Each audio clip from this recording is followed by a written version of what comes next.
Olá, meu nome é Eduarda de Oliveira e hoje iremos abordar as principais doenças da cultura da soja que estão ocorrendo atualmente no nosso experimento que foi implantado no IFMT. O grupo é composto por mim, Eduarda de Oliveira, pela Fernanda Manosso e também pelo Oswaldo José Laurenti.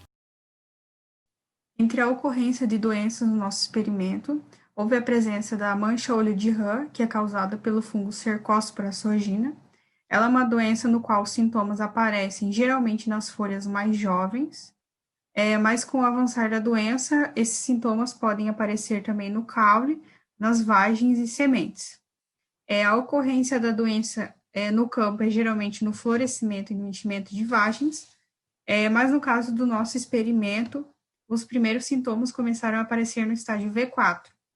Isso pode ser explicado devido à condição do tempo, já que algumas semanas anteriores houve índice pluviométrico e também temperaturas elevadas, o que condicionou um ambiente favorável para a doença aparecer.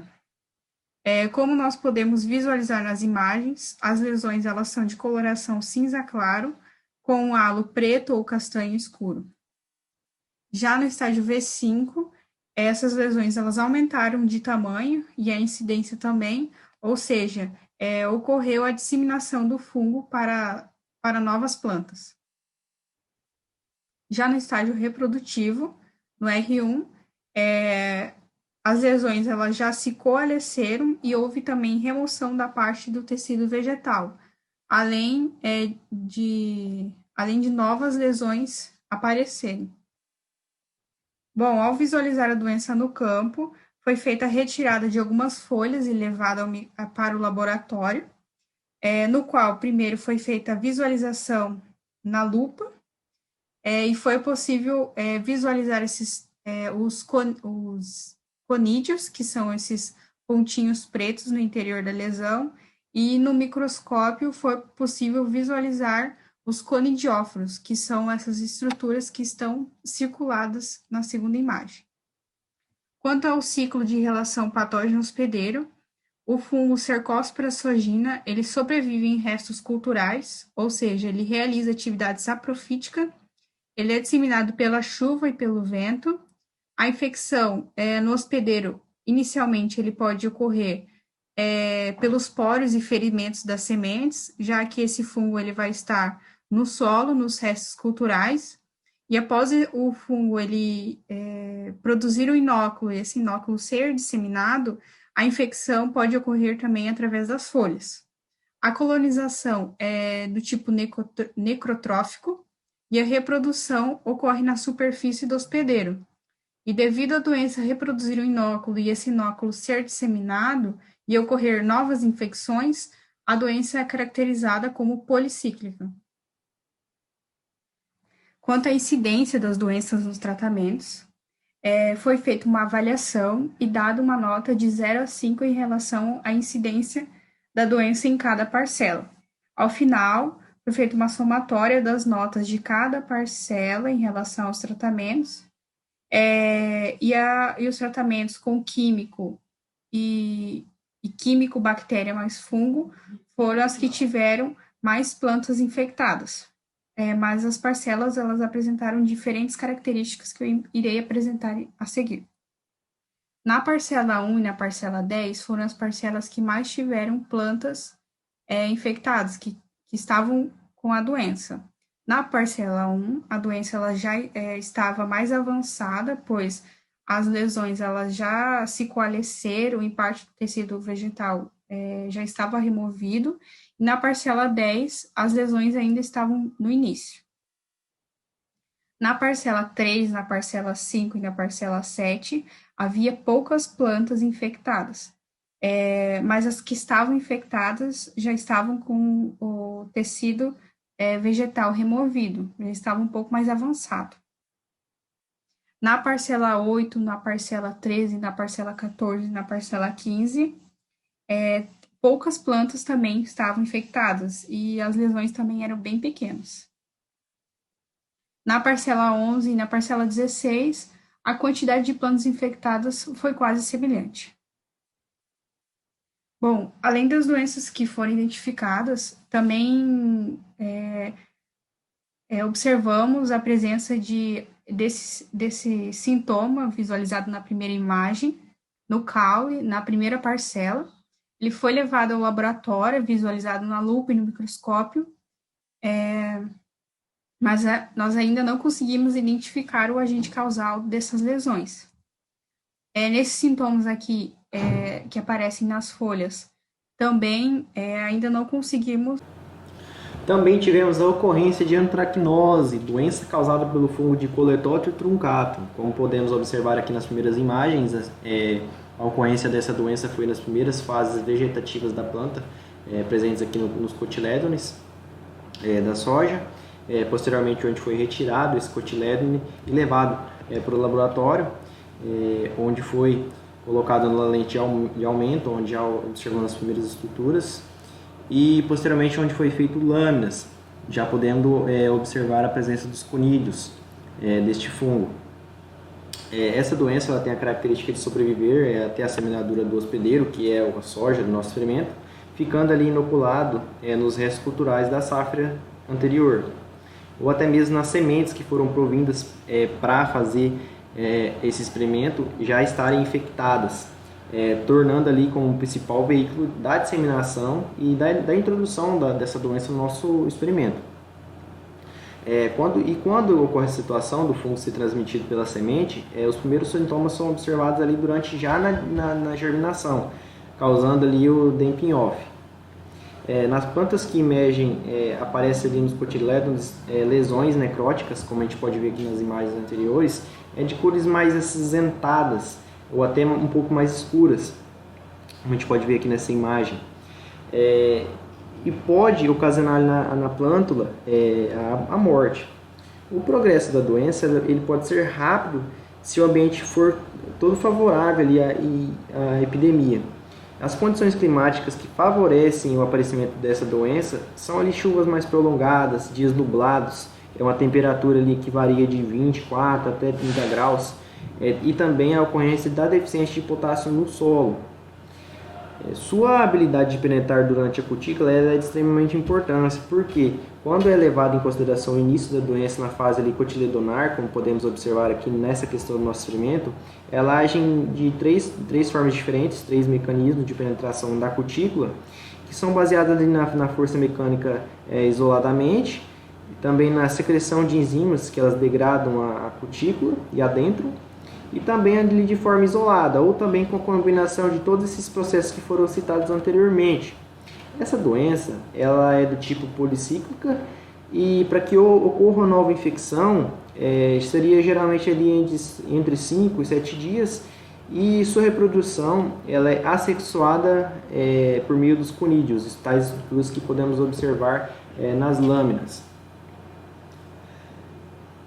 A ocorrência dessa doença, ela teve ali uma forma generalizada no nosso experimento, quanto a todos os tratamentos, no período de emergência da plântula. Não teve ocorrência agora na entrada do estágio reprodutivo. E atualmente estamos aguardando todas as unidades produtivas do experimento, elas adentrarem no estágio reprodutivo, ficarem de forma uniforme, para que posteriormente podemos fazer as avaliações e constatar ali se tiver algum novo sintoma do fungo. E depois entrar com a aplicação de fungicidas que foram planejados anteriormente. Também é de grande importância a gente ficar de olho nessa doença, porque ela ocorre ali com a grande frequência aqui na nossa região do Cerrado, por conta dos altos níveis de precipitação e também das temperaturas elevadas, que foi o que ocorreu no nosso final do ano, após o plantio da mesma. Também teve-se a ocorrência de mosaico dourado, agora entrando no estágio reprodutivo do nosso experimento. Devido à alta incidência da mosca branca, que a mosca branca é uma vetora desse vírus. Como o próprio nome da doença indica, o sintoma principal são as folhas ali com um mosaico amarelo, ou até mesmo ali da coloração mais dourada. Mas além desse sintoma, a gente conseguiu observar nas nossas avaliações folhas mais enrugadas, encarquilhadas, enroladas e também com um tamanho reduzido. Como podemos ver aqui na imagem, temos sintomas mais primordiais e alguns sintomas bem mais já avançados no nosso experimento. Agora nós iremos abordar a ocorrência da mancha parda, também conhecida como septoriose, no qual tem como agente causal a Septoria glycinis, qual é um fungo. Aqui nós temos o quadro sintomatológico, sendo que, de acordo com a literatura, a mancha parda ela ocorre no início ali do estágio vegetativo, do V1 até o V5, e também pode ocorrer no final do ciclo, entre R1 e o R7. No caso do nosso experimento, obteve-se um maior desenvolvimento da doença durante o final do estágio vegetativo, ali no V5, até ali no começo, no início do estágio reprodutivo, entre R1 e R2.